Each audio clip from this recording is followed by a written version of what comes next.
29 años me dio un infarto, luego me dio otro, luego me dio otro. Llevo 3 infartos. Y en ese momento me di cuenta que no todo era trabajar. Entonces empecé a hacer cosas que a lo mejor otros se hubieran esperado a ser más viejos. Mi socio JJ hipotecó su casa teniendo 2 hijos. Dije, no, pues tenemos que ir con todo. Tenemos que ir hasta el final, ¿no? Hasta donde tope. Yo ya estuve frente a la muerte. De hecho, diagnosticado científicamente. Estuve 8 minutos fuera. La gente me preguntaba, ¿qué pasó ahí? Dios es un concepto abstracto. Para mí, Dios es lo que cada uno quiere que sea. En mi caso, es la conciencia de las demás personas. Nuestros clientes son algunas de las personas más buenas y desinteresadas del mundo. Nosotros tenemos hospitales en Ucrania, en Gaza, estuvimos en los temblores de Turquía, estuvimos, por supuesto, aquí en la Ciudad de México. Hay que dormirnos contentos, hay que dormirnos perdonándonos. Y alegres. Acuérdense que todo lo que no pudieron resolver hoy, por más que se preocupen, no lo van a poder resolver hoy. Siempre va a haber un mañana y deja de preocuparte. Muchas gracias, Javier, por venir. Muchas gracias a ti. Soy muy agradecido de estar aquí. La Podhouse, estudio creativo. Estamos aquí en Emprenditore, ¿cómo están? Donde las ideas y los sueños se hacen realidades. Hoy tenemos con nosotros un gran arquitecto, un gran soñador, un gran emprendedor y sobre todo alguien que está dando pues una revisión a Guadalajara en temas de arquitectónicas. Él también hace creación de contenido, por lo mismo lo tenemos aquí. Y aparte es un gran empresario y un gran amigo. Tenemos aquí a Javier. ¿Cómo estás, Javier? Bien, muchas gracias por invitarme. No, gracias a ti por venir a este caos de ciudad. Gracias por darnos el tiempo. Normalmente grabamos en la mañana, pero pues en esta ocasión por cuestiones de tiempo se nos dio. Y cuando me dijeron que era en la tarde dije, va a tener que venir al peor caos de la ciudad y te has dado cuenta. No, está bien. Es toda una experiencia urbana el tráfico. Los que vienen de Guadalajara tomen sus tiempos. A ver, Javier, a mí me gusta mucho que te presentes hacia nuestro público. ¿A qué te dedicas? ¿Quién es Javier? ¿Qué hace actualmente? Y hacia dónde se dirige este empresario el día de hoy. Gracias. Bueno, yo estudié arquitectura. Me gusta mucho la arquitectura. Me gusta los temas de urbanismo. Tengo un blog y un podcast que se trata de asuntos de la ciudad. Y bueno, soy emprendedor. Tengo un par de empresas. Trabajo en otra empresa y pues soy muy inquieto, ¿no? Todo el tiempo estoy viendo a ver qué es lo que sigue. No en temas de negocios, sino más bien en temas de crecimiento personal, ¿no? Soy muy curioso y eso pues me ha llevado por diferentes caminos a lo largo de mi vida. Qué importante ahí lo que dijiste, ¿no? Al principio todo emprendedor busca como crecer en cuestión de lana, cuestión de empresas, andas buscando ahí el papel. Y ahorita que dijiste, tocaste algo muy importante, el crecimiento personal, que la nueva generación sí le está dando como la importancia que le tuvimos que haber dado muchas personas. ¿Cómo giraste para voltear a ver eso? El tema del crecimiento personal. Bueno, hubo muchos factores, ¿no? Yo también pues crecí obviamente con un papá que siempre me llevó hacia el lado de tienes que construir tu futuro financiero, tienes que trabajar, tienes que hacer lana, tienes que ser rico. Y obviamente pues tiempo para las cosas personales es segundo lugar. Y luego me pasó una situación particular a los 29 años. Me dio un infarto, luego me dio otro, luego me dio otro. Llevo 3 infartos, 2 operaciones de corazón, muchos cateterismos. Y en ese momento me di cuenta que no todo era trabajar, ¿no? Y bueno, dije, yo no sé cuánto tiempo tengo. Entonces, en este tiempo que tenga, corto o largo, no lo sé, pero la perspectiva de la vida me cambió. Entonces empecé a hacer cosas que a lo mejor otros se hubieran esperado a ser más viejos o a tener, digamos, su futuro asegurado, ¿no? Un poquito también eso es un poquito despertar la curiosidad. En esta vida tengo ganas de hacer tantas cosas que a veces, errores que ya platicaremos también, empiezo unas antes de terminar otras, ¿no? Y eso es parte también del maleficio del emprendedor. que todo el tiempo quiere empezar nuevas cosas. Sí. Nosotros en este canal siempre platicamos de eso, ¿no? De que el emprendedor que viene de naturaleza es arriesgado, es inconsciente, avienta toda su lana. Entonces, lo que tratamos de hacer aquí es guiarlos para que no sigan cometiendo los mismos errores que cometimos nosotros dos. Pero, o sea, ahorita que me dices el tema del infarto, a mí la verdad me dejó muy impactado. Mi papá hace 2 años tuvo un infarto. Gracias a Dios lo tenemos aquí con un marcapasos. Pero te veo y pues estás entero, cabrón. Entonces, cuando te pasa eso, ¿cómo saliste de esa situación? O sea, ¿quién te dijo qué tenías? ¿Hacia dónde? ¿Cómo? Pues 2, 3 infartos seguidos, pues está cabrón, ¿no? Sí, o sea, pues literal caí en un partido de fútbol. O sea, el primer infarto fue en un partido de fútbol y caí en la cancha, ¿no? De milagro me levanté. Pasaron 4 meses hasta que alguien me convenció de ir al cardiólogo y ya llegué con 4 meses ya infartado, pues. O sea, digamos que ya con un daño irreparable en el corazón y a partir de ahí pues empezó esa odisea, ¿no? Pero eso también te hace pensar un poquito más las cosas, ¿no? Pensar en que la vida es muy efímera, en que hay cosas verdaderamente importantes en la vida y que lo que creíamos nosotros que era muy importante a lo mejor no es tanto, ya desde una perspectiva en donde pues ya estuviste al borde de la muerte, ¿no? Yo estuve 8 minutos fuera el segundo infarto que me dio, que fue precisamente lo que me impulsó a ir con el cardiólogo. Entonces, pues sí te replanteas todo. Le pierdes un poquito el miedo a vivir y a hacer cosas arriesgadas que otros a lo mejor estarían más cuidadosos en hacer. Y de alguna manera te vuelves un poquito más irreverente y más arriesgado. Sí, rebelde, ¿no? Como cuando eres joven que quieres hacer todo sin importar qué onda, pero no sabes y no tienes la madurez. Y realmente yo creo, y siempre lo he platicado, que así es la vida, ¿no? Debes de ser un poquito arriesgado y también que tenga un poco de picardía, cabrón. ¿Por qué? Porque todos los emprendedores no, pero las personas que están atrás de un escritorio, pues es como la rata atrás de la chuleta, ¿no? Y así es su vida. Se duermen a las 8 de la noche, se despiertan a las 6 de la mañana. Y no critico a toda la gente que trabaja. Para mí es muy valorable. Pero pues nunca salen de su zona de confort y son las ratitas dándole vuelta a la economía. Sí, y muy necesarios porque cuando uno es emprendedor y es como tú dijiste, arriesgado y luego te avientas, ¿no? Como dicen, como decían mis papás, como el borras, ¿no? Chingue su madre.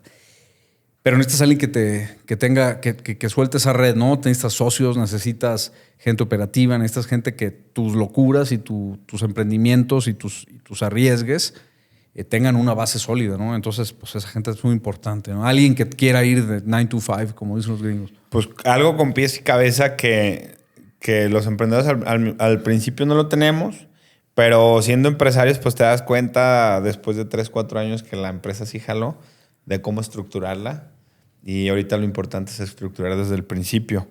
Cuando tú egresas como arquitecto en el 2005, ¿cuál fue tu primer trabajo o cómo descubres este mundo profesional de empezar a ganar lana, ¿no? Que tú dices, ¿sabes qué? Este fue mi primer sueldo y vámonos. Fíjate que yo todavía no terminaba de estudiar y eso fue una parte positiva y negativa porque empecé a trabajar desde antes de salir. La arquitectura es una carrera que te absorbe.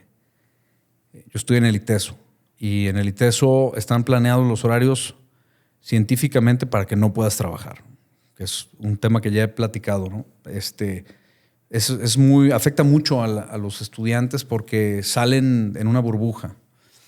Yo empecé a trabajar con mi papá construía, desarrollador inmobiliario, empecé a ver otros aspectos que no solamente eran los arquitectónicos, empecé a ver el tema de negocios. Yo empecé a conseguirle tierra para empezar nuevos proyectos, empecé a hacer planes de urbanización, modelos financieros. Yo aprendí a usar el Excel al mismo tiempo que empecé a usar el AutoCAD. Entonces, mi perspectiva siempre fue mucho más empresarial. Cuando yo salí de la carrera, es más, ni siquiera me titulé porque yo ya estaba trabajando y a la hora de pensar en servicio social, tesis y todas estas cosas que me iban a quitar un semestre adicional, dije, no, pues no puedo ya no puedo dejar mis compromisos. Yo estaba construyendo con mi jefe cuando me gradué. Sí, o sea, te graduaste y el título, pues al final muchas veces lo dejas atrás por empezar a generar lana, ¿no? Sí, exactamente. Y además, pues ya tienes una perspectiva distinta. Entonces, desde el inicio trabajé con mi papá algunos años y aprendí mucho de la parte de negocios.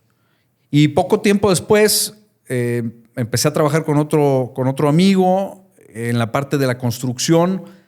No me gustó la parte de la construcción solo como construcción, lo mío el desarrollo inmobiliario, y a partir de ahí me moví al desarrollo inmobiliario.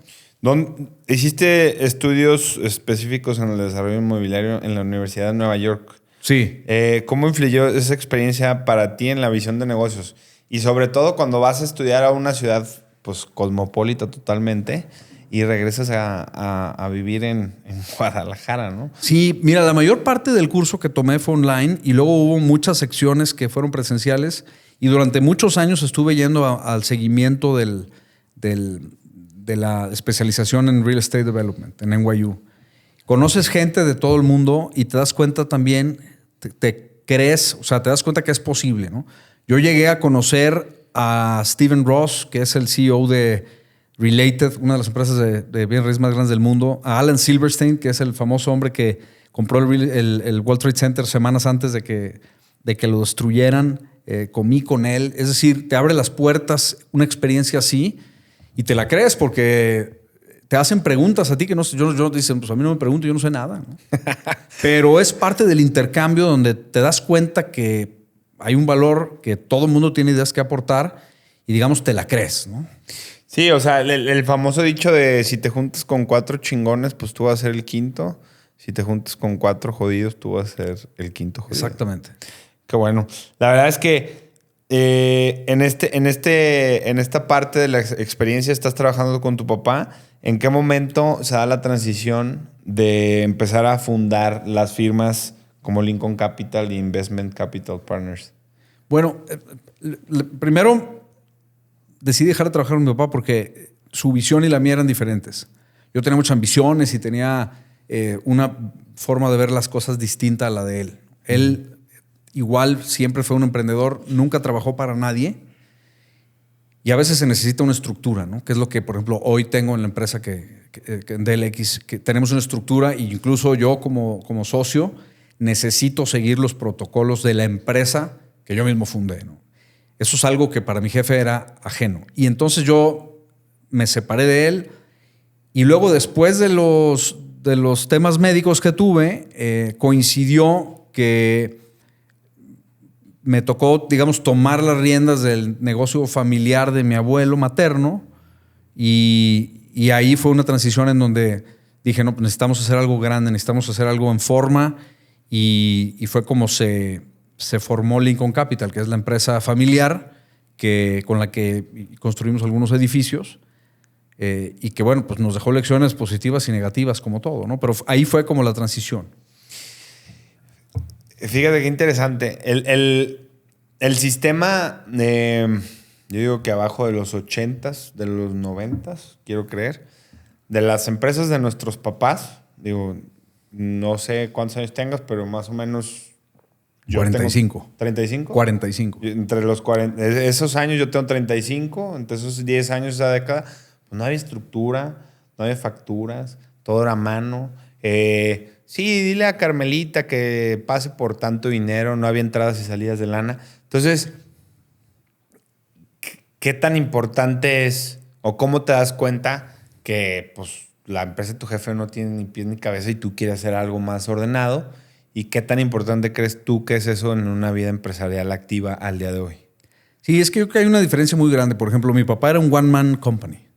Entonces, él manejaba todo. O sea, desde ir a pagar los prediales hasta negociar la compra de la tierra. O sea, literalmente él hacía todo, ¿no? Y para él era muy difícil dejar ir responsabilidades.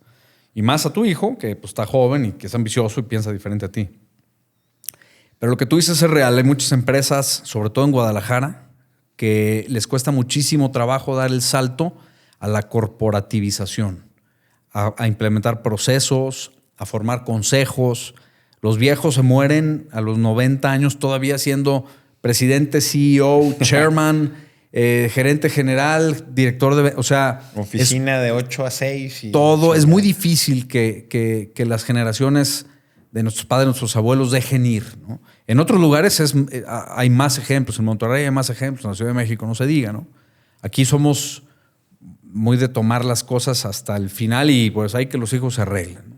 Y eso fue lo que pasó en mi familia. Y tú te das cuenta, haces tu empresa y en friega la estructuraste. Bueno, no fue así. En el caso de Lincoln Capital no fue así. En el caso de DLX llegó un momento en donde crecimos a tal nivel que ya fue necesario empezar a crear esos procesos. Y es un proceso doloroso, porque son errores y son pérdidas de lana y gente que tú confiabas y que te sale que te roban. Que te roban, nos ha pasado fraude. Varias veces. Y eso te va obligando a implementar procesos, ¿no? Oye, la administradora te fregó una lana, pues entonces implementas un proceso. Caíste en un fraude muy pendejo, pues implementas un proceso. Pero lo haces, ¿no? Hay mucha gente que no, que al revés, que algo le pasa así y entonces toma más control ellos mismos. Le quitan responsabilidades a la gente, pero tiene que ser al revés. Sí, en vez de generar o crear procesos o de un error crear una fortaleza, pues hay mucha gente que en vez de eso pues dice, no, me lo van a robar todo y se empieza a crear un escudo, un caparazón. Exacto. Pero hablas mucho de DLX, platícanos un poco de DLX, bueno, a todos ellos. Bueno, DLX es una empresa que fundé junto con mis socios en 2012 en Oregon, en Eugene. La empresa está allá, es dirigida por mi socio, Jonathan. Es una empresa que hoy tiene 130 colaboradores. Tenemos oficinas en 7 países y vendemos en más de 50. Nos dedicamos principalmente a la manufactura y la venta de productos para la implementación de campamentos, desde logística para armar hospitales de campo, centros de comando, campamentos del ejército y todo este tipo de cosas, ¿no? Imagínate unas casas de campaña sofisticadas. Y esta empresa, pues empecé revisando un business plan de mi socio que me pidió el favor para conseguir inversionistas y en ese momento tuvimos la oportunidad de invertir en el negocio. Y a partir del 2019-20 dejé de ser solamente socio y miembro del consejo y a involucrarme mucho más a la operación. A la operación, y ahorita estoy el 95% de mi tiempo está dedicado a la operación de esa empresa. Nunca había conocido a alguien que se dedicara a eso porque nadie lo voltea a ver o sea, dicen, pues el campamento, el hospital o lo que hay en situaciones de riesgo o situaciones de emergencia. Pero qué interesante. O sea, llegan y te presentan un negocio, tú dices, de aquí te llamó la atención y tú le metiste la lana.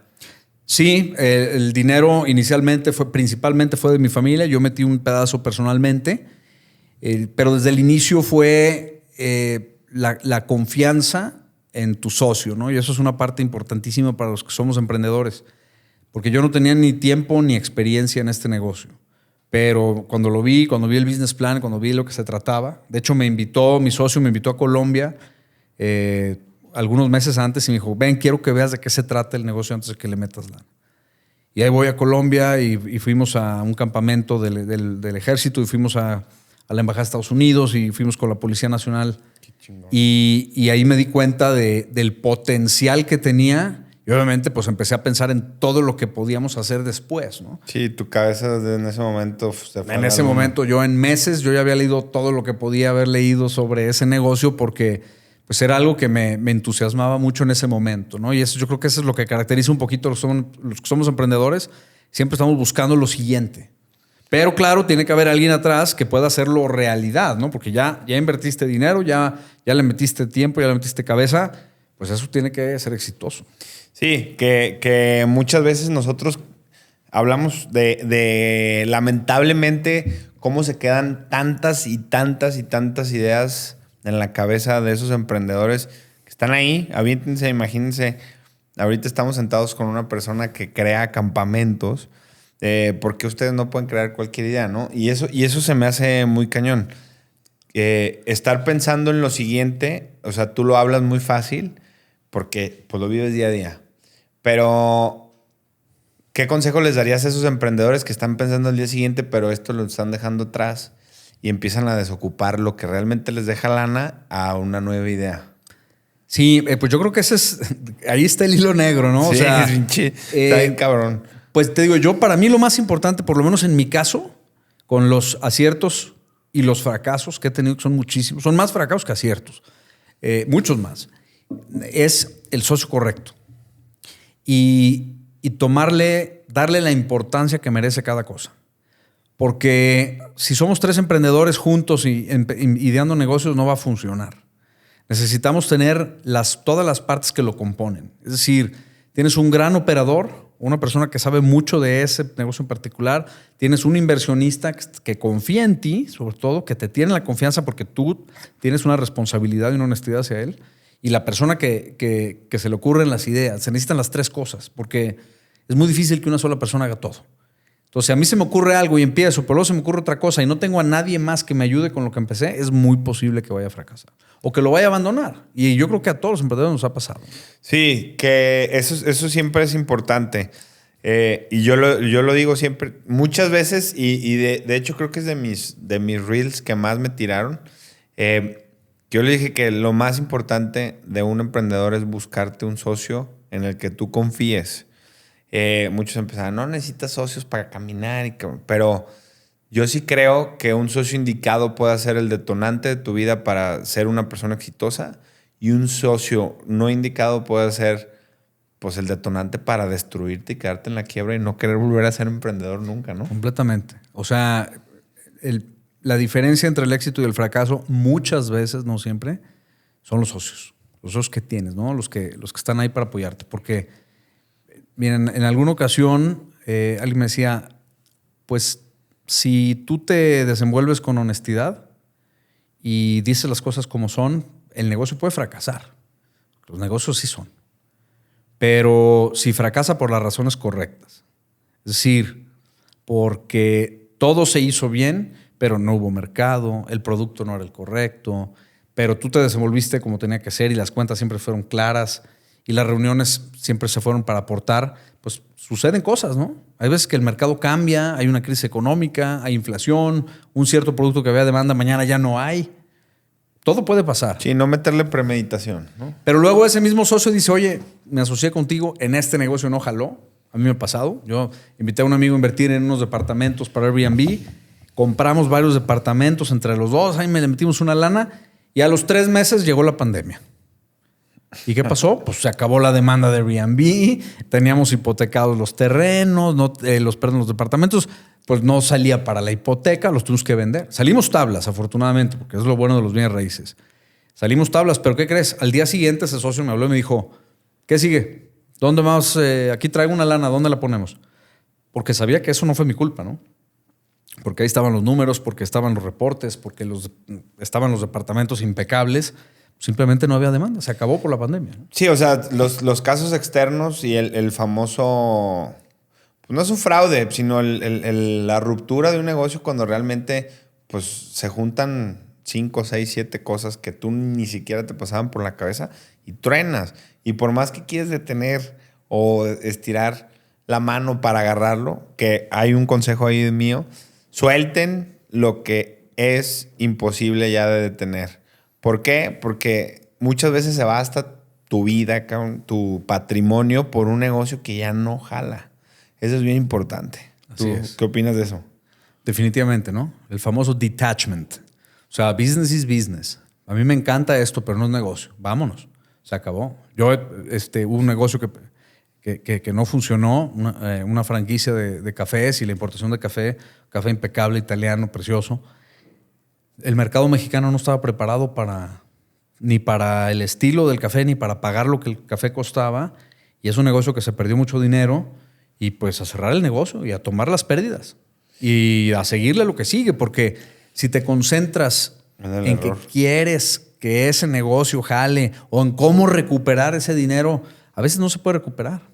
Y un gran empresario, gran desarrollador inmobiliario de los más grandes de Jalisco, Sami Chidán, una vez me dijo, mira, no hay desarrollador inmobiliario que se diga desarrollo inmobiliario que no haya perdido millones de pesos. Si no has perdido millones de pesos, no eres un desarrollo inmobiliario. Eres otra cosa, pero un desarrollo no. Porque tienes que perder. Hasta que no pierdas, no te puedes llamar desarrollador.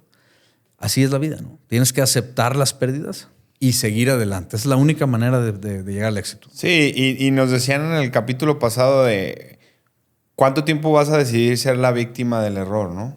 Y el tío Richie, famoso, dice que así como lo perdiste, así trata de recuperarlo. Mientras más tiempo le des a llorarle el dinero, menos tiempo va a regresar a ti. Sí. Sí, porque si te vas consumiendo, la culpa te paraliza en todos los sentidos y en el negocio también. Sí, y es válido perder, es válido estar tirado alguna vez, es válido no querer hacer nada, es válido darte tu tiempo para cosas personales, pero también es válido aceptar el error y seguir adelante. Sí. En el tema de DLX, ¿tuviste algún fracaso que te haya marcado y que tú hayas dicho, ¿sabes qué? ¿La voy a dejar ir? ¿No la voy a dejar ir? ¿O siempre ha sido una empresa sana y bien estructurada? Mira, empezamos de socios, Jonathan, otro socio que al final nos terminó robando mucho dinero, mi familia y yo. Y a los 5 años, mi familia volvió y dijo, pues no, este negocio no ha dado. En 5 años no nos ha dado nada. Entonces, pues, we went out, ¿no? Vámonos para afuera. Afortunadamente en esa época empezamos invirtiendo en dólares a 12 pesos y luego ya valía 18 pesos. Entonces hubo una ganancia en el tipo de cambio y pues gracias a eso bueno, ¿no? Salió, digamos, los números salieron bien. Pero fue hasta un año después, yo decidí quedarme en otras circunstancias distintas a las que había entrado y despuesito de eso vino la pandemia, ¿no? Unos años después, 2 o 3 años después. Y en la pandemia fue cuando crecimos muchísimo. Sí, pues a ti te ayudó todo eso, ¿no? Sí, la pandemia fue un momento de crecimiento enorme, pero después de muchos años de sufrirle, porque se nos acabó el dinero. O sea, mi socio JJ hipotecó su casa teniendo 2 hijos, una de ellas con una discapacidad física fuerte, pero hipotecó su casa porque creía en el proyecto. Entonces, cuando él hace eso, y yo tenía también una gran parte de mi dinero metido ahí, dije, no, pues tenemos que ir con todo, tenemos que ir hasta el final, ¿no? Hasta donde tope. Y afortunadamente después nos fue muy bien y fueron circunstancias, ¿no? Pero también fue el hecho de estar concentrados. Que algo que ni te imaginas. Una pandemia, pues no mames, ¿no? Es algo que dices, ¿en qué momento llegó? No, y además... Y empuja a la empresa. Claro. Y obviamente, a ver, la empresa era sana antes de la pandemia, pero la pandemia nos hizo crecer a niveles que nunca nos imaginamos. Y después, o sea, te abrió otras cosas y otros sistemas de salud o otras oportunidades dentro de la empresa que fortaleciste, ¿no? O siempre tenían como esos ramos para ese tipo de cosas como pandemias y esas cosas. ¿Ya lo tenías estructurado? No, es que se van ofreciendo cosas. Nuestra empresa siempre ha crecido con base en las necesidades que le van surgiendo al cliente. Nuevo. Entonces, durante la pandemia surgieron algunas cosas interesantes porque, por ejemplo, nosotros nunca habíamos hecho hospitales. Nuestro producto estaba muy enfocado en la atención a desastres y emergencias. Entonces, nuestros clientes clásicos eran protección civil, bomberos, equipos de atención de emergencias, pero no hospitalarios ni médicos. Cuando llega la pandemia, había tal demanda por hospitales de campo y bueno, este tipo de infraestructura para el famoso surge, que es cuando exceden los pacientes exageradamente a la infraestructura instalada. Pues nos hablaron, nos dijeron, oigan, ¿ustedes pueden hacer un hospital? Pues yo creo que sí, pues sí, le entramos, ¿no? Sí, o sea, bueno, que contestes que sí, no sabes cómo, pero le vas a... Sí, oigan, ¿y nos pueden mandar tantos? Pues, y desde antes, JJ, con mucha visión, había estado apostando a construir un inventario. En esta industria es muy rara la empresa que tiene inventario. Somos de los pocos del mundo que tienen inventario. Y nuestro tiempo de respuesta es quizá el más rápido del mundo. ¿Por qué? Pues porque nosotros estamos planeando el futuro, gastamos muy poco en dividendos y todo lo reinvertimos. Entonces, en el 2020 teníamos 18 empleados y ahorita tenemos 130 empleados en una empresa donde todo se construye a medida. Entonces, no sabemos exactamente quién nos va a comprar mañana y no tenemos un inventario para vender. Por ejemplo, ahorita está Jamaica, el huracán. Sí, justo te iba a decir. Yo no puedo mandar ahorita para atender a Jamaica. Lo que sí hacen mis clientes es, ahorita en Jamaica ya hay seguramente bastantes equipos que son nuestros clientes atendiendo la emergencia. Estamos en contacto con por lo menos 8 o 10. Y te los compran. Van a mandar ellos los equipos que ya tienen de ellos y luego nosotros le reponemos los equipos. Entonces, funciona un poquito así. Es un negocio en donde, digamos, no es como que vas y compras unos zapatos que están en el anaquel. No hay tal cosa. Pero sí es un negocio donde tienes que apostarle al futuro porque no sabes cuándo va a ser el siguiente gran huracán o el gran terremoto. Entonces, tienes que estar preparado. Un minuto de silencio para ese tema. Me volaste la cabeza. Es que... O sea, y aparte arriesgas, o sea, tu socio, saludos a tu socio, la verdad, arriesgar su patrimonio por un futuro que es incierto está cañón. O sea, sí. Sobre todo porque, pues bueno, lamentablemente y en desastres como la pandemia, como este huracán que está pasando, que ojalá y salgan lo menos afectados posible. De esos desastres, pues ustedes encuentran una oportunidad. Sí, es cierto. Nosotros, la verdad es que nos da mucha satisfacción poder estar Y ayudar. ayudando a la gente que ayuda. Nosotros, nuestro lema en inglés es The Team Behind Your Team. Para nuestros clientes son algunas de las personas más buenas y desinteresadas del mundo. Es decir, la gente que va a los lugares, nosotros tenemos hospitales en Ucrania, en Gaza, estuvimos en los temblores de Turquía, estuvimos por supuesto aquí en la Ciudad de México, ahorita nuestros equipos están yéndose a Jamaica. Uno de nuestros clientes de Canadá fue de los primeros equipos internacionales en llegar a Ucrania, en entrar al país a los kilómetros de la línea del frente, con nuestras carpas para poner centros de atención médica para las personas que estaban en el frente. Entonces, esas personas con las que hemos convivido y con las que estamos en constante contacto nos transmiten las necesidades y para nosotros no nada más es un orgullo, es una necesidad entender cuáles son las situaciones a las que se están enfrentando todos los días, porque así nosotros hacemos cambios en el producto que les van a ayudar a ellos. Y esa es realmente la única responsabilidad que nosotros tenemos. Hace unos años hubo un derrumbe de un edificio en Miami. De la nada se cayó todo un edificio de departamentos y equipos de rescate de Estados Unidos y también, sobre todo de Israel, el edificio básicamente estaba habitado por miembros de la comunidad judía. Entonces, Israel es de los primeros países que donde haya algún desastre, independientemente si son de la comunidad judía o no, las víctimas, manda sus equipos. Es uno de los equipos más avanzados del mundo.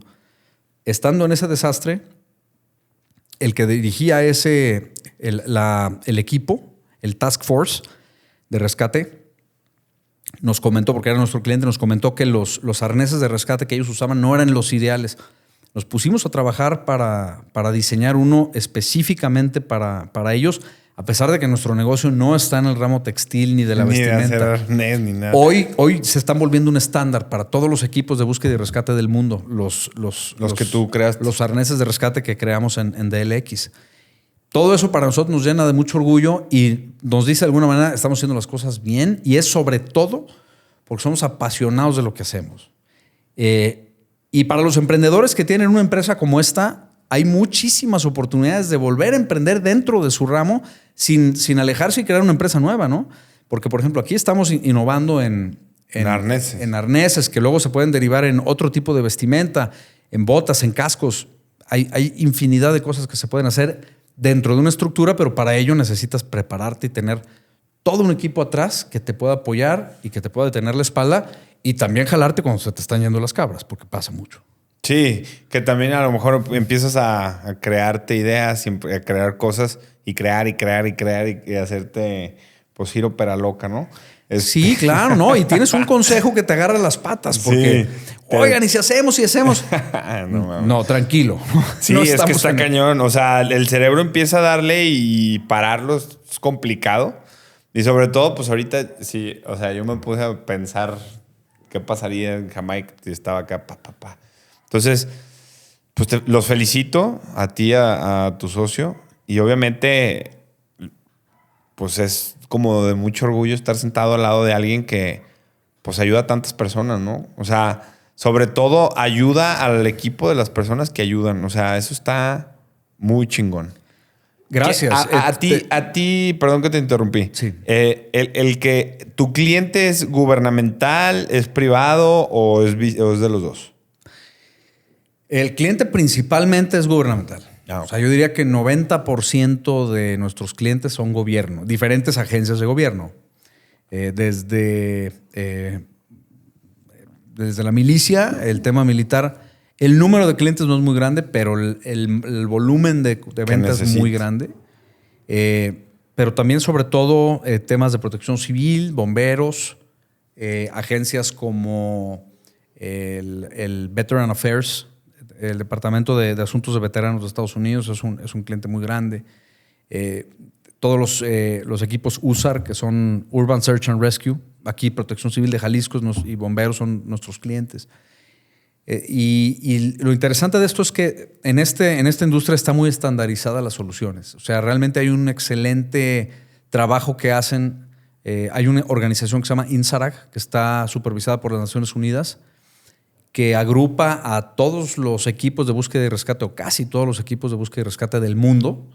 No hay política. Todos se juntan una vez al año. A mí me tocó en febrero estar en Túnez, en la reunión internacional de INSARAG, en donde se presentan incidentes, nuevos retos, nuevas técnicas que se van aprendiendo, muy interesantes, ¿no? Desde que, por ejemplo, en Turquía hubo muchos casos donde se derrumbaba el edificio, había una persona atrapada abajo de los escombros. Antes de inmediato se trataba de sacar a la persona y muchas veces el mismo peso había colapsado los pulmones u otros órganos. A la hora de sacarlo lo mataban, sin querer. Ahora hay protocolos nuevos en donde primero se tiene que hacer todo un proceso, incluso a veces un proceso quirúrgico, mientras la persona sigue atrapada para estabilizarlo y después intentar sacarlo, ¿no? Y todo esto se expone en estas reuniones mundiales en donde todos los equipos de búsqueda y rescate, los más avanzados de todo el mundo, van y escuchan las experiencias de otros para luego implementar esos protocolos. Y para nosotros se nos hace muy interesante nosotros ser parte de eso y ser una de las empresas que les brinda a estos profesionales muchas de las soluciones que ellos necesitan para esos incidentes, ¿no? Entonces ese es nuestro ADN. Qué chingón. No man. Es que, o sea, si te pones a pensar en 1000 negocios, pues no. A mí en lo personal, pues no se me ocurre hacer ese cabrón, ¿no? Está bien chingón, sobre todo te digo... A mí tampoco, a mí me invitaron. Sí, o sea, yo sé que te invitaron, pero ¿cómo Dios, cómo, no sé, la energía o cómo te lleva ahí, ¿no? Y tú, una persona que bajo tu condición médica también pues ves cosas y sucesos en ciertos desastres naturales de tantas cosas médicas que pasan, como esto que platicas que han matado porque traían los pulmones aplastados. Entonces, pues sí, realmente sí te metiste en el reto de la vida a buscarle cosas interesantes. Pues sí, yo creo que es la naturaleza del emprendedor. O sea, debo decir que la empresa DLX, mi socio JJ y también Adam, mi otro socio, que son los que verdaderamente han sacado al güey de la barranca, digámoslo así. A mí me tocó estar desde el inicio aportando al principio inversión, luego consejo, hoy operando la parte de la oficina internacional. Y también una cosa que me da mucho orgullo es que todas las ventas internacionales de la empresa las llevamos desde la oficina aquí en Guadalajara. Entonces, la manufactura es en Estados Unidos y las ventas internacionales son aquí en México, lo cual es casi al revés de la mayoría de las empresas, sí, ¿no? Que tienen su manufactura en México y la parte de ventas en Estados Unidos. Pues de hecho... Pues vas al revés, ¿no? O sea, primero fuiste inversionista y luego ya te metiste como al consejo y ahora estás operando. Exacto. Nosotros siempre lo hacemos al revés. O sea, le buscas al principio ser el todólogo, ganar lana, operar, luego ser el director y luego vámonos que me dé la lana. Está bien chido. O sea, ¿cómo decidiste hacer eso? ¿Por qué? ¿Te entusiasmó? ¿Te apasionó el tema? ¿O te fue llamando y te fue atrayendo? Pues sí, yo creo que fueron varios factores, ¿no? El tema donde cuando yo empecé de socio en DLX, pues mi día a día estaba en el desarrollo inmobiliario. Conforme fui dejando el desarrollo inmobiliario por diversas circunstancias, me fui metiendo más a la operación de DLX y además, pues yo también vi que el crecimiento potencial, el tamaño que la empresa estaba adquiriendo, pues ya era importante, ¿no? Necesitaba un poquito más de mi participación diaria. Y sobre todo porque yo quería, ¿no? Siempre ha sido un negocio que me entusiasma mucho. Empezamos a crecer internacionalmente. Cuando, un poquito antes del 2020, me acerco a mi socio y le digo, yo creo que este negocio tiene potencial para crecer, sobre todo en Europa y Medio Oriente, muchísimo. Y me dijo, sí, está bien, estoy de acuerdo, pero ¿quién va a operar eso? Necesitamos a alguien que opere Europa y Medio Oriente. ¿Y? Le dije, pues yo lo opero. O sea, me meto de lleno a la operación y pues qué mejor que yo, que tengo tantos años siendo miembro del consejo y pues socio del negocio. Y así fue cuando empezamos a operar, digamos, internacionalmente, ¿no? Qué chingón. Pues te felicito, Javier. La verdad es que cuando me platican de DLX, pues me dice pregunta de DLX y le digo aquí como una revisada, pero no tenía ni idea ni tan profundizado el tema como lo que tienes y muchas felicidades por tu empresa, ¿no? Muchas gracias. Vamos a hablar ahora de cómo nace el proyecto de revisiones GDL. O sea, ¿cuál fue tu detonante para empezar a revisar y documentar la arquitectura de Guadalajara? Bueno, yo terminé de estudiar arquitectura en el 2005. A mí siempre me ha gustado mucho la historia. Obviamente la arquitectura me da mucho la atención. Pero como te digo, yo soy muy curioso, ¿no? Me gustan los datos, me gusta investigar. Y cuando salí de la carrera me di cuenta de que conocía las obras de los arquitectos más famosos del mundo gracias a la carrera, pero de Guadalajara conocía muy poco. Y recorría las calles. Yo desde que yo era chico, me acuerdo, mi abuela Irma, mi abuela paterna, nos llevaba a mi hermana y a mí al centro de Guadalajara y nos platicaba del centro y que esta era mi casa y aquí estaba la penitenciaría y nos llevaba al Hospicio Cabañas. Me despertó la curiosidad sobre mi ciudad, pero me di cuenta de que desafortunadamente en la carrera no me enseñaron nada, ni quiénes eran los arquitectos históricos de la ciudad. Y sí sabíamos de Tadao Ando, el japonés, y de Libeskind, el austriaco, y de Guadalajara, ¿qué? No sabíamos nada. Y todavía no les enseñan mucho. A Luis Barragán es el único. Y entonces me puse a investigar. Literalmente agarraba, iba caminando y veía una casa que me gustaba, apuntaba la dirección, le tomaba foto y luego pues a investigar. Y a veces no encontraba nada. Y entonces dije, bueno, pues si no hay nada, pues entonces yo platico lo que yo sé. Y empecé a hacer lo que le llamo yo las fichas, ¿no? Las fichas donde veo una casa que me gusta, la escojo nomás porque me gustó y hablo sobre la casa, investigo lo que puedo sobre ella y me meto a libros y me meto a la hemeroteca y pregunto y escribo de la casa, ¿no? Y entonces se empezó a volver para mí una actividad de desestrés los domingos. Y pues ya llevo casi 20 años haciendo eso, ¿no? 20 años. Casi sí, en el 2006 empecé. Entonces, pues básicamente tratar de conocer tu historia, tratar de conocer pues dónde vives y dónde transitas es de lo más importante que debería de ser cada ser humano, ¿no? Ubicarte donde vives. Pues mira, yo lo veo como un tema de autodescubrimiento. O sea, por ejemplo, híjole, yo he vivido 45 años en mi ciudad. Lo mínimo que puedo hacer es conocerla, ¿no? Capaz que una casa del centro de la esquina la construyó mi pariente y yo ni idea tenía. ¿Y por qué es eso importante? Porque vamos descubriendo nuestra esencia.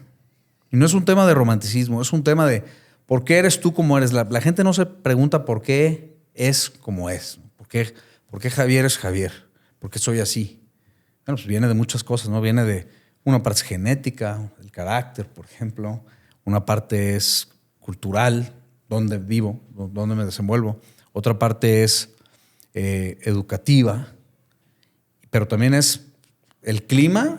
El clima de la ciudad también dicta algunas de mis costumbres. Si viviera en Noruega, no me vestiría como me visto. Y entonces también la ciudad nos moldea.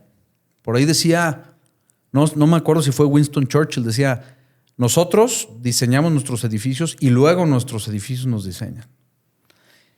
Tus costumbres del día a día, si tú vives en esta casa va a empezar a moldear tus hábitos, no al revés. Porque no vas a estar tirando los muros porque a ti te gusta caminar derecho.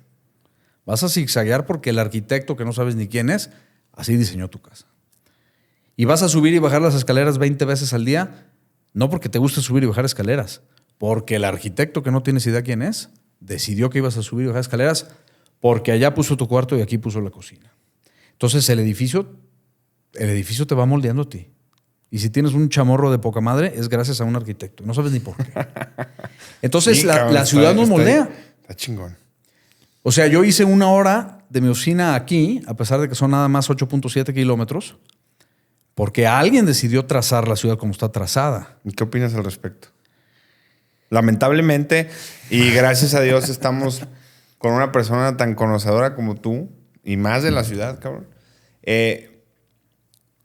Siempre que yo tengo esta plática con alguien, ¿qué opinas al respecto de cómo han hecho tanta pendejada al respecto de las vialidades de nuestra ciudad, cabrón? O sea, solo hay un paso para esta zona transitable. Sí, mira. O a menos que haga zigzags por medio lugar. Sí, voy a darle una respuesta que casi a nadie le gusta oír, porque a nadie nos gusta que nos digan la verdad. O sea, todo mundo queremos una casita con jardín en coto de 250 metros cuadrados mínimo, con patio de servicio y baño de servicio. Por favor. Y de buenas. Y además queremos que esté en privada, para que no cualquiera pueda entrar. Pero además, no queremos pagar más de 30,000 pesos al mes. ¿Sí me entiendes? Es una cartita a Santa Claus que todo el mundo queremos. Pero claro, ¿dónde hay eso? Pues vete a Tlajumulco. Porque en la colonia americana no vas a encontrar eso, ni en Ladrón de Guevara, ni en el centro, ni en la Moderna. Pero luego te quejas de que vas a estar 1 hora y media en el coche. Pues entonces, ¿quién nos entiende? O sea, se puede tener cotos sin que quede una sola gran circulación para conectar todos esos cotos. No se puede. O sea, ¿por qué Valle Real no está abierto al público? Porque los vecinos se quejan. No queremos que pasen ellos, mira, están muy prietos. Pero claro, me voy a quejar cuando hay tráfico. Oye, pues bájate del coche, súbete a la línea 3. Ay, no, qué horror, imagínate. Yo en la línea 3. Mi hija de 13 años en la línea 3. No, hombre, olvídate. Prefiero el tráfico. Sí. Como voy en un carro, una sola persona a 25 metros. Claro, en ¿no? Spotify, aire acondicionado, scrolleando en Instagram, sin poner atención al mundo. ¿Tú crees que el tema es más cultural? No creo que es más cultural, es 100% cultural. 100%. 97%. Sí, o sea, sí es cultural. Como Mira, el tema de las drogas es cultural también. Mira, te voy a decir algo. Si no se drogara, no existieran. Yo creo que, a ver, hay muchos factores, ¿no? Este es un debate que es padrísimo y luego estás y luego se arman hasta los madrazos. Pero es muy interesante porque no hay una... Ya hoy en día, a ver, Guadalajara es una ciudad de casi 6 millones de habitantes. Ya estamos más para allá que para acá. Es decir, para hacer cambios estructurales ya no se en la movilidad, nos tenemos que fregar a mucha gente. O sea, señores, para empezar, ¿quieres resolver aquí el tema de Jardín Real? Quita la caseta y se acabó el tráfico. Quita la caseta, ¿por qué? Porque yo vengo por Aviación y corto por Jardín Real si hay mucho tráfico por la otra calle de ahí de Real Center, o no sé cómo se llama esa calle. Servidor público. La corto por acá. Tumba las 3 casitas que hay en Acueducto y conecta Acueducto directamente a Santa Margarita. Oye, me voy a llevar de corbata 45 casas que están en Santa Margarita. Sí te lo vas a llevar de corbata, sí. Sí te lo vas a llevar. Eminent domain. Así es. Y así se construyó. Hablamos de Barcelona antes de empezar. Sí, que para mí es una de las ciudades que pues la ves de la parte de arriba y es geométricamente y tiene una densidad apasionante, perfecta. Cabrón. Mira, el plan de Barcelona lo hizo un arquitecto de apellido Cerdá. Pero, ¿tú crees que antes de que Cerdá diseñara la ciudad de Barcelona, había solamente campo? No, pues no. Pues no. Esos terrenos eran de alguien. Gente vivía allí. Claro, no era tan denso como hoy, pero ya era de alguien. Y llegaron los señores catalanes y dijeron, señores, aquí se va a construir esto. Y no va a haber casitas. Todos los edificios van a tener 6 pisos. Y todos van a ser de entre 80 y 180 metros cuadrados. Oye, yo quiero uno de 450 metros cuadrados. Pues vaya a vivir a otro lado, hijo. Porque aquí así se va a hacer. Y aquí es el bien común sobre el bien particular. Y así se va a hacer. Y se hizo. ¿Por qué? Pues porque había autoridad, porque había planeación, porque, pues sí, aquí te amparas y entonces el periférico puede durar 20 años sin que se abra el carril porque hay una casita ahí que se amparó. Sí, no mames. Entonces, es un tema muy delicado.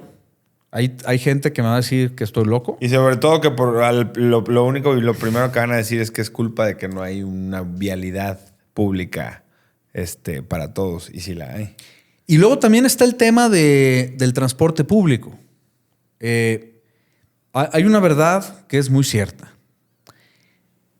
Mientras sea más cómodo y más fácil y más barato usar un coche que usar el transporte público, nadie va a decidir usar el transporte público. Nadie. Pues necesitaría estar loco para decir, tú solito gastar más, estar más incómodo y complicarte la vida para usar el transporte público. Sí, no. O sea, solo un psicópata decidiría usar el transporte público si tiene las posibilidades de poder usar un coche. Entonces, ¿qué pasa en las ciudades que tienen un transporte público impecable? No solamente es tener un transporte público impecable, que debería de ser el caso, también es hacer difícil usar un coche. Es decir, tú vas a usar el transporte público porque le conviene a todo mundo y después también a ti. Y para ello te voy a hacer la complicación de usar el coche, como en Europa. En Europa la gente usa el transporte público porque es lo suficientemente bueno para usarlo, pero también es lo suficientemente caro, difícil y complicado e incómodo usar el coche. Tienes que pagar un dineral, no tienes dónde estacionarlo porque las casas y los edificios no tienen estacionamiento, no te dejan entrar al centro si no eres residente. O sea, hay muchísimas complicaciones. Y la gente se acostumbra a usar el transporte público. ¿Todos preferirían usar el coche en Europa que usar el transporte público? Yo creo que la mayoría diría que sí, aunque los idealistas digan que no. No, pues yo digo que el 100, bueno, no el 100, porque el 100% no existe, pero un 99, 97% sí. Y sí, creo que, bueno, lamentablemente es meramente cultural y falta de huevos, como decimos en México, de los políticos o del gobierno, en poder trazar exactamente cómo podríamos conectar norte, sur, centro, occidente, y pues degollar a las personas que tengan que degollar y pagar ese traslado. No quieren soltar la lana, se la quieren quedar. Dice Bukele que no hay dinero que no alcance si no se roba. O sea, si se dejaran de robar la lana, alcanzaría para hacer lo que ellos quieran. Sí, es un tema de dinero, pero también es un tema de voluntad y es un tema de sacrificio. Volvemos al tema de la zona real, ¿no? Ya existen las vialidades, ya están hechas. No se necesitan más ni mejores, ya están. Solo es abrirlas. Es abrirlas.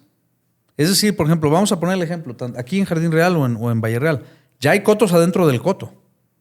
Sí, ya no necesitan... Pues abre la calle principal, esa calle principal va a conectar, va a crear nuevas... Pues sí, es que es aviación con Valle Real, con Avenida Valle Real y después es aviación con Jardín Real. Sí. O sea, hay todo una conexión que sí está cerrado. Así es. Y de hecho, el plan general de Valle Real estaba planeado pues, para hacer una vialidad abierta, pública. Nada más que la sesión, ¿no? Al principio. Sí, claro. Pero se cerró porque era más fácil vender al tapatío, que ya sabemos cómo es. No, aquí no entra nadie. Y aquí es para mí, mis amigos y todo aquí, y qué feo. Y la gente que trabaja allá adentro tiene que caminar kilómetros para poder llegar al camión. Así somos aquí, pero también nos quejamos del tráfico. O sea, no hay coherencia en los argumentos. Y luego la gente, por ejemplo, los que viven en el sur, en López Mateos. Sí, que para mí ese es el caos más impresionante que yo he visto en toda la ciudad. O sea, pues aquí claro, sí es que aquí no se hay. aguanta un poco. Allá sí no hay ni una arteria. Pues no, porque también todos los desarrollos nuevos que se construyen solamente tienen una entrada y una salida. Todas a López Mateos. Todavía hay posibilidades de abrir ciertas partes por la parte de atrás del camino Colima y ciertas vialidades, pero se necesita voluntad y se necesita mano dura. Se necesita, señores, estos terrenos se van a usar para abrir las vialidades. Y ustedes, señores de aquí de Los Cotos, vamos a abrirlos para que podamos circular por el bien común. Pero ya sabemos que en México el bien común es después, es en segundo lugar. Es inexistente, ni en segundo lugar, creo yo. Aquí es el interés de poderoso caballero don dinero. Y ese es el único que importa. ¿Por qué? Porque nadie quiere echarse encima a nadie aquí más que cobrar sus cuotas. Sí, hace rato estábamos en los tacos con mi esposa y me estaba platicando ciertas situaciones pues bastante críticas de personas aledañas a nosotros o historias de su abuela. Yo le decía, el poder del dinero, cabrón. El poder del dinero, don dinero, que le dicen y todo el mundo se le quita el sombrero. Entonces, híjole, esta no quisiera acabar. La verdad es que pues das clases, cabrón. Tú deberías de ser maestro. A mí me tienes acá nadado de todo lo que has hecho. ¿Qué sigue para ti en los próximos 3 a 5 años? ¿Qué proyectos nuevos? ¿Cómo te ves en 5 años? Es un corto plazo, esperemos y Dios quiera que en 5 años podamos volver a hacer un video como este. Pero, ¿cómo te ves en 5 años tú, Javier? Pues mira, mi objetivo en este momento es crecer mi negocio de LX. Estamos haciendo un equipo muy importante de gente muy joven aquí en Guadalajara que están aprendiendo de este negocio. Aquí en Guadalajara tengo dos socios en la oficina de Guadalajara que entre los 3 dirigimos esta oficina y que tenemos planes muy ambiciosos. Queremos básicamente tener operación en los 5 continentes. No descarto Antártica. Hay algunas bases científicas allí. ¿Por qué no podrían usar nuestros productos? Ya estamos en 4 de los 5. Entonces, nuestra idea es crecer, convertir a nuestra marca en la marca más importante, por lo menos en estos siguientes 5 años, en Europa y Medio Oriente. Poco a poco hemos estado, cada año conquistamos 1 o 2 países adicionales y mi objetivo es crear una estructura que pueda funcionar sola y que pueda expandirse y crecer sola. Yo creo que ese es mi plan a 5 años principalmente. Obviamente, pues en mi proyecto personal de revisiones de Guadalajara, bueno, pues esto va tomando cierta forma y cierta ahí que le das, ¿no? Sí, realmente es porque a la gente le va interesando. Yo nunca lo he promovido, nunca he pagado. El libro que publiqué hace unos años lo autopubliqué, sin cero experiencia editorial. Hoy me he dado cuenta que pude haber hecho muchas cosas diferentes, mejores, pero bueno, para mí era importante imprimirlo, que quedara algo. Pero eso va tomando forma solo y me gusta lo orgánico porque la gente ayuda a construir. Realmente es un proyecto que se va construyendo con la gente, con la crítica, con la información, la sabiduría de toda la gente. Y es muy divertido, son domingos divertidos. ¿Y la ciudad de Guadalajara cómo la ves si no hacemos algo a la brevedad en 5 años de todo lo... ¿Y qué papel te gustaría jugar en ello? Mira, del cambio, del no cambio, del... Híjole, te voy a ser honesto. Me han invitado a formar parte de proyectos políticos. A mí nunca lo he aceptado porque no tengo tiempo. Esa es la realidad. El tiempo es muy valioso y más para mí por el tema médico. Pero yo siento que falta el desinterés. O sea, hay un caso muy interesante que a lo mejor la gente que te sigue puede investigar por su cuenta, ¿no? La ciudad de Curitiba, Brasil. La ciudad de Curitiba es un caso de éxito absoluto, que luego fue imitado por otras ciudades como Bogotá o Nueva York. Pero la primera fue Curitiba. El alcalde de Curitiba era un arquitecto. Y ese alcalde tenía como único propósito mejorar la ciudad. Mejorarla desde el punto de vista no de él, sino del conocimiento, del vasto conocimiento mundial sobre urbanismo y arquitectura. Y él dijo desde el inicio, yo nunca voy a dejar de ser alcalde de Curitiba y si me quitan de esta posición, nunca voy a ser ni gobernador, ni presidente, ni nada. No importa el éxito que tenga. Tuvo tanto éxito, fue el que inventó básicamente el sistema de autobuses que como metro conectados. Tuvo tanto éxito que la gente lo quería de gobernador y de presidente y él dijo no. Porque el mayor cambio que se puede hacer en una ciudad es como alcalde. Es el poder perfecto entre la capacidad de resolver y la cercanía con la ciudad para conocer sus problemas. Un gobernador tiene demasiados asuntos muy importantes y muy externos. No le puede poner atención a la ciudad. Un alcalde es el único que le puede poner atención a la ciudad. Mientras existan alcaldes que quieran ser más que alcaldes, nunca va a mejorar Guadalajara. Qué interesante, cabrón. Es que es lo que te digo. Pues deberías de aventarte de alcalde, ¿no?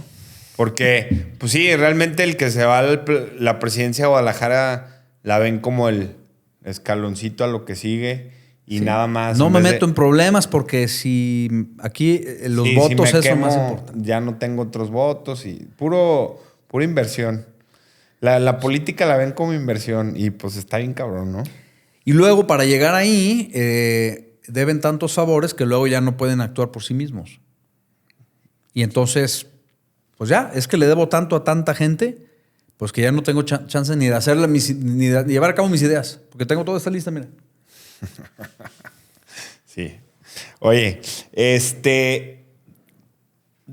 ¿qué consejo le darías a esos arquitectos que están saliendo o jóvenes que quieren emprender ante un empresario como tú, que tienes las habilidades, el conocimiento y pues ahora sí que la experiencia de ser un empresario hoy en día, pues bastante bueno?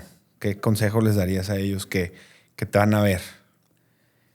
Mira, el primero que les daría es júntense con la gente adecuada. Tú lo dijiste hace rato. Es decir, como dicen los gringos, if you're the smartest person in the room, si eres la persona más lista del cuarto, estás en el lugar equivocado, la estás cagando. Número 2, no tengas miedo a cagarla. Vas a cometer muchísimos errores. Y esos errores te van a doler. En el alma. Y pues como decía un viejo de los altos que conocí, hay que meterle el pecho a las balas, sin miedo. Y levantarse cuando se cae. Eso lo han dicho todo el mundo, pero es muy cierto. Mucha gente el primer fracaso lo sume y luego ya no sabe cómo levantarse, se siente fracasado, se siente que le fue muy mal, que ya no tiene solución. Hay que seguirle porque hay que seguir construyendo las experiencias. Digo, yo he tenido muchísimos errores en mi vida, muchísimos malos negocios y la única es levantarse y seguirle. Para resolver lo que no resolviste y para crear nuevas cosas. Y de pronto van a empezar a llegar los triunfos. Y es cuando te das cuenta de que lo estás haciendo bien. Cuando te das cuenta que el fracaso valió la pena y que tuvo que pasar, lamentablemente, tiene que haber el socio que te roba, que te fraudea. Digo, no en todos los casos, pero en el 80% sí. Tiene que haber un fracaso donde quieras tirar la toalla. Tiene que haber otro negocio que te esté llamando más la atención y dejes de ir tu negocio. Tiene que haber todas las cosas que hemos estado hablando en este podcast. Y te agradezco mucho por estar aquí. Antes de irte, tengo que hacerte una pregunta que siempre la hago en este podcast, que la he estado postergando porque ahí me dieron ahí 2, 3 comentarios, pero ¿cómo manejas a Dios en tu vida? Dios, mi pregunta es más allá de la religión, más allá de un santo, más allá de la iglesia, más allá de los padres. O sea, Dios, ese ser superior a quien Javier le dice, cabrón, ayúdame, ¿no? O a esa energía que dice Javier, o a quién le hablas, ¿cómo lo manejas a ese ser superior en tu vida? Mira, yo creo que en mi caso, durante muchísimos años, le pedí muchísimas cosas. y no me estaba dando cuenta que a quien le tenía que pedir era a mí mismo. Es decir, si nos encomendamos a algo o a alguien sobre lo que nosotros no tengamos control, siempre vamos a tener una gran excusa cuando fracasemos. Para mí, todos los fracasos son experiencias, pero al final de cuentas, nosotros las construimos. Yo he tenido muchos proyectos de fracaso y en algunos que todavía necesito resolver los problemas en los que estoy y que los vamos a resolver siempre, pero yo no puedo acudir a nadie más que a mí mismo. Entonces, para mí es la conciencia, para mí es